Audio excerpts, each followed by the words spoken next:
was approved through the referendum, Your Honor. But by the President or by the Secretary of the DA? It was signed by the three of us. I am asking you, the President, did he give you authority?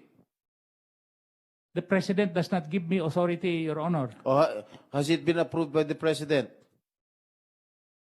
It is the majority of the members of the board that cast their vote. As the DA Secretary, has it been approved by the President? Is that question? So you are the mastermind of SO number 4? I endorse that to the Sugar Yeah, Board. you Mr. were the Chair. one who drafted Yes. SO number 4. Yes. Sumakatwid, Mr. Chair. ikaw ang mastermind. Anyway, before you drafted this sugar order number 4, you never consulted any stakeholders, am I right? We did, Mr. Chair. How long? On And when did you talk with the stakeholders concerned? And who among the stakeholders concerned did you discuss SO number 4? We met via online, Your Honor, and these are the following stakeholders that were in attendance, and they also wrote the recommendations by way of a written recommendation. Number 1, CONFED. When was this? This was conducted online, Mr. Chair. When? July 29. July 29. Yes. Okay. CONFED sent a letter signed by Mr. Raymond Montinola, National Federation of Sugarcane Planters, signed by its president, Enrique Rojas. PANAYFED, signed by its president, Danilo Wait, Abilita. how many stakeholders are there in the sugar industry? There are 5 federations, Mr. Chair, 2 millers and 1 refiner. How many consult? Almost all of them, Mr. Chair. Yes. Mr. Chair, if we may, later after the good gentleman speaks on that, may we ask also the stakeholders online? I saw Unifed head Lamata and also that they can be clarified. Yes, It's not coming only from the Yes, voice of the yes, yes. gentleman. If they're virtually present. Maybe we can ask them if they were consulted. The gentleman can finish his question. Okay.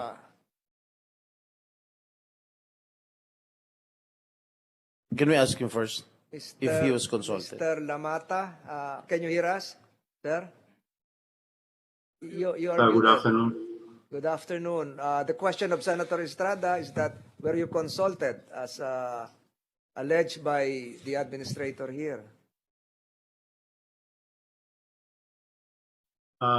We were made to believe po that the president ordered the importation of 300, they wanted the importation of 300,000 metric tons because it was a national emergency.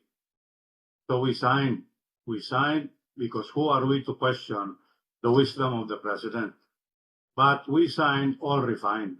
What happened po when SO4 was made, half was raw or brown, half was refined. We never signed for that, Your Honors. We can never allow brown sugar to be imported because Negros is already milling. If that comes down to Negros, patay ang mga planters namin po. Bagsak ang presyo. We will never allow that. At yung Ayan. ang SO4 po, daming anomaly. Yung isa po, if I may get my notes. Before you proceed, Mr. Lamata, the Senate President or Senator Estrada would like So to... they were made to believe that it was upon the instructions of the president. That is correct po. That SO3 and SO4 both. We were made to believe that the president wanted the importation. But there was po. no real shortage of sugar. Am I correct? Eh, yun na nga po, ito siya, si Mr. Serafica, wakwak na wala na daw asukal, wala naman siya nagpa-survey. Ilang beses na po, I wrote him 4 or 5 times. You make a national survey. That is the job of the SRA, Okay. which was done in past administrations. How can he have a a justification of Mr. numbers. Lamata, can you please refrain thank from you, continuing? Mr. You're in a committee hearing. You refrain from using language that will offend the senses of this committee, wak-wak, etc., etc. Say it in a direct Webster English, Mr. Lamata. What do you mean by wak-wak? Pasensya na po. Pasensya na po. Go ahead. But we understand you. Thank you po. Mr. Serafica has been giving us numbers when he has never made a survey of any mill or any bodega.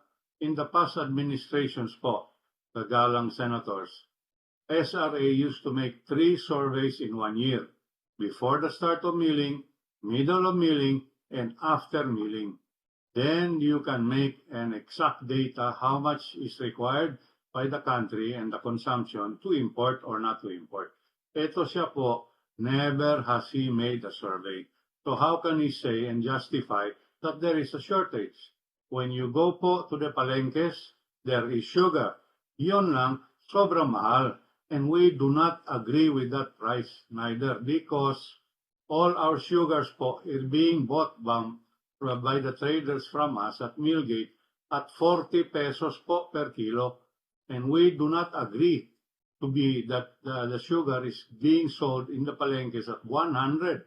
Sobra-sobra na yan po. Thank you, Mr. Lamata. Mr. Serafica, before you drafted this SO number 4, you never inspected any warehouses, you never surveyed any warehouses of sugar? That is a regular activity of the regulations department to monitor movements of sugar, Mr. Chair.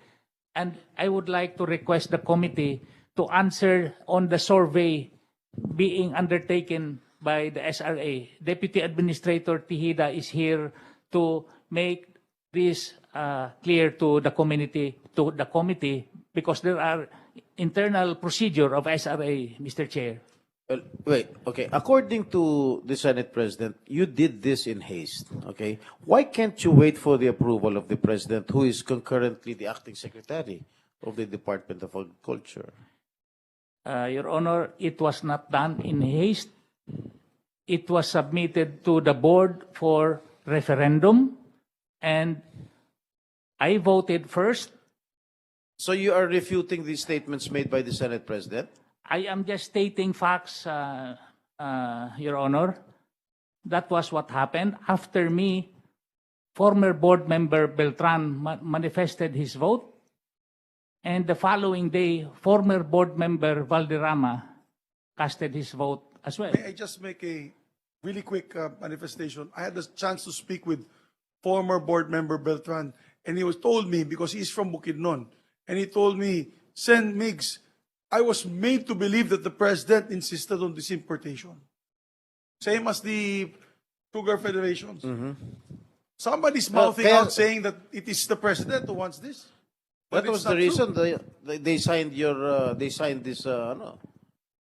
Am I correct? Because they were made to believe that it was the instruction by the president himself. But anyway, we have received information that you have already sold or allotted to some notorious applicants a sugar allocation even before the issuance of SO number 4. How true is this? That's not true, Your Honor. Are you sure? That's not true. How long have I you been, swear to that. how long have you been working with the SRA? I was appointed by former President Duterte as board member way When? back 2016. And when the administratorship's office was vacated by the former administrator, I was appointed on September 2017 as administrator by former President Duterte. Okay. My last question. Is your authority given by the board to convert Class C sugar to Class B sugar been approved by the President as the DA Secretary?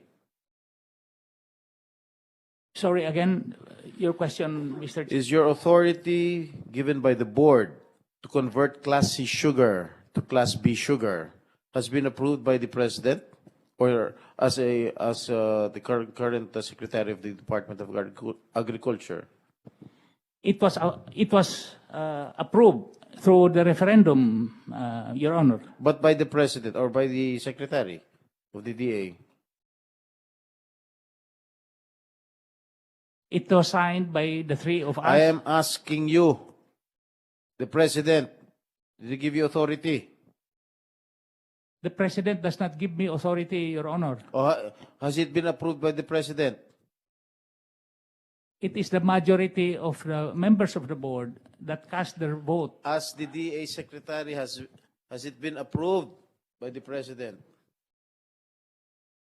Is that question directed to me, Mr. That's Chair? Or directed you, to you. Ang tanong ni Senator Estrada, the President being the concurrent DA Secretary. Undersecretary Sebastian signed for that approval, Mr. Chair. Ang tinatanong ko po kung ang presidente bilang kalihim ng Department of Agriculture, kung inaprubahan ba niya yung pag-convert ng Class C sugar to Class B sugar.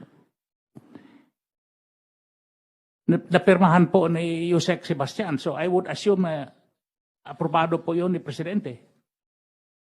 Ang tanong po ni Senator Estrada ganito, yung pagbibigay sa inyo ng kapangyarihan to act as the SRA board itself, you solely would be violative of Republic Act 10659, the SIDA law of 2015, and glaringly Section 4 of Executive Order number 18, referring to the corporate powers of the board. Because you cannot function as the entire board.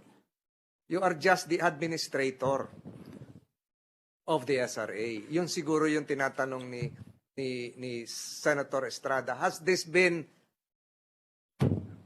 validated